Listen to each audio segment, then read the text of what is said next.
नमस्कार, मैं हूं अंशुमान। क्रिप्टो काउंटर पर आपका स्वागत है। सबसे पहले सीधे चलते हैं बाजार में, देखते हैं क्या हो रहा है। पिछले 24 घंटों में बिटकॉइन करीब 88 से 89 हज़ार डॉलर के दायरे में आ गया है। गिरावट दर्ज की गई है। एक दिन में करीब 4% से ज़्यादा की गिरावट आई है। अमेरिका में क्रिप्टो रेगुलेशन को लेकर अनिश्चितता है और यूरोप से जो जुड़े हुए जियोपॉलिटिकल तनाव हैं, इस वजह से क्रिप्टो बाजार पर दबाव दिख रहा है।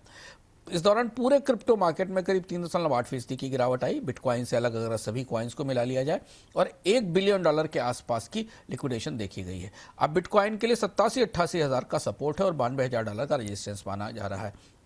ये गिरावट आने वाले दिनों में दबाव और ज़्यादा बढ़ाएगी। इथेरियम में बिटकॉइन से ज़्यादा कमजोरी दिखी है। इथेरियम करीब 7% नीचे गिर के $3,000 से नीचे आ गया। 2800-2900 के रेंज में काम कर रहा है। 3,000 के नीचे का स्तर इथेरियम के लिए थोड़ा चुनौतीपूर्ण है।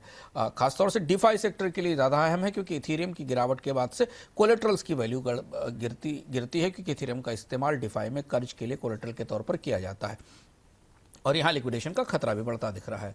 सोलाना में वित्तीय उतार चढ़ाव है। हाई लेवरेज पोजीशंस कट की जा रही हैं। $130 से नीचे ट्रेड कर रहा है, यानी जिस स्तर पर पहले रेजिस्टेंस मिल रहा था वहाँ से अब काफ़ी सप्लाई आ रही है, बिकवाली बढ़ती दिखाई दे रही है। इंस्टीट्यूशंस की एक्टिविटीज़ बदल रही हैं। कीमतों में गिरावट के बाद पूरे डिफाई इकोसिस्टम में टोटल वैल्यू लॉक्ड करीब $200 बिलियन के आसपास है, जो हाल के निचले स्तर से 4 गुना ज़्यादा है। लेकिन ये दिख रहा है कि बड़े और प्रोफेशनल निवेशक अब संभल कर निवेश कर रहे हैं, पूरी तरह से बाजार से नहीं निकल रहे हैं, टिके हुए हैं। टीवीएल करीब 68% इथेरियम पर निर्भर है। 68% हिस्सा इथेरियम का है और इससे दिखता है कि संस्थागत निवेशकों के लिए इथेरियम अभी भी सबसे भरोसेमंद चेन बना हुआ है। अमेरिका में क्रिप्टो मार्केट स्ट्रक्चर बिल पर सीनेट कमेटी ने चर्चा टाल दी है। इस पर हमने आपको पिछली बार भी बताया था कि यह सबसे महत्वपूर्ण कानून है जिस पर बाजार की निगाहें हैं। कॉइनबेस सहित सारी कंपनियों का कहना था कि जो मौजूदा ड्राफ्ट है वो कस्टडी को लेकर, स्टेबल कॉइन को लेकर और डिफाई को लेकर बेहद सख्त है। और इस देरी की वजह से और इस बिल में जो प्रावधान आए हैं उसे देखकर बाजार में ये डर बढ़ रहा है कि अमेरिका में क्रिप्टो को लेकर उदारता के बजाय ज़्यादा सख्ती हो सकती है। फ्रॉड और इन्फोर्समेंट के आंकड़ों में चौंकाने वाली जानकारियां मिली। 2025 में क्रिप्टो हैक और स्कैम से करीब $2.1 बिलियन का नुकसान हुआ, जिसमें बायबिट का हैक सबसे बड़ा मामला था।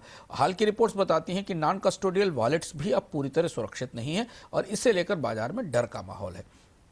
रिटेल सेंटीमेंट में तेज लिक्विडेशन के बाद अब कॉशन बढ़ता दिखाई दे रहा है।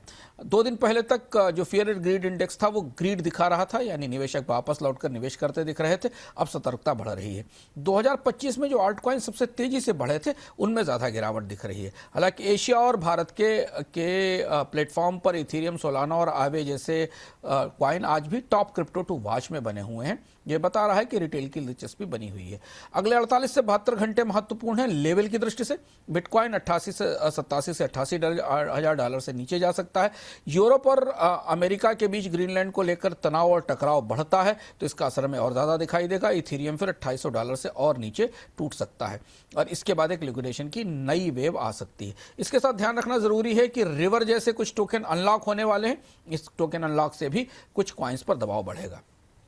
क्रिप्टो में समझदारी में आज सबसे महत्वपूर्ण बात है कि अब बाजार रिस्क को समझने की कोशिश कर रहा है। क्रिप्टो अचानक इस गिरावट के बाद, हाल की गिरावट के बाद और अमेरिका और यूरोप के तनाव के बाद हाई रिस्क एसेट्स के तौर पर फिर स्थापित हो गया है। इससे पहले माना जा रहा था कि क्रिप्टो धीमे धीमे स्थिर हो रहा है और रिजर्व का हिस्सा बनेगा बड़ी कंपनियों के। ट्रेड टेंशन है और उस वजह से निवेशक तुरंत रिस्क ऑफ मोड में जा रहे हैं और ऐसी स्थिति में बिटकॉइन और बड़े कॉइन सबसे पहले बेचे जाते हैं और अच्छी खबरें भी नजरअंदाज हो सकती हैं।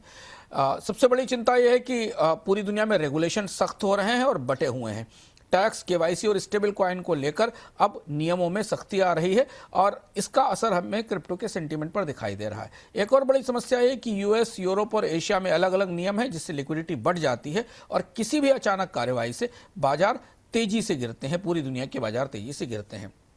लेवरेज और सिक्योरिटी क्रिप्टो में सबसे ज़्यादा है। कर्ज पर लेकर डील किए जाते हैं और इसलिए जब लेवल्स टूटना शुरू होते हैं तो लिक्विडेशन की चेन बन जाती है, जो हमने आज बिटकॉइन में होते हुए देखा है और ऊपर की स्तर से गिरावट बढ़ती है। इसके अलावा हैक, ब्रिज फेल्योर और एक्सचेंज की चूक भी बड़ी घटनाएं हैं।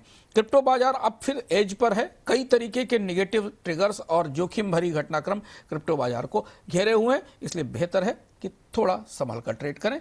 कल फिर लौटेंगे क्रिप्टो काउंटर में नए अपडेट्स के साथ।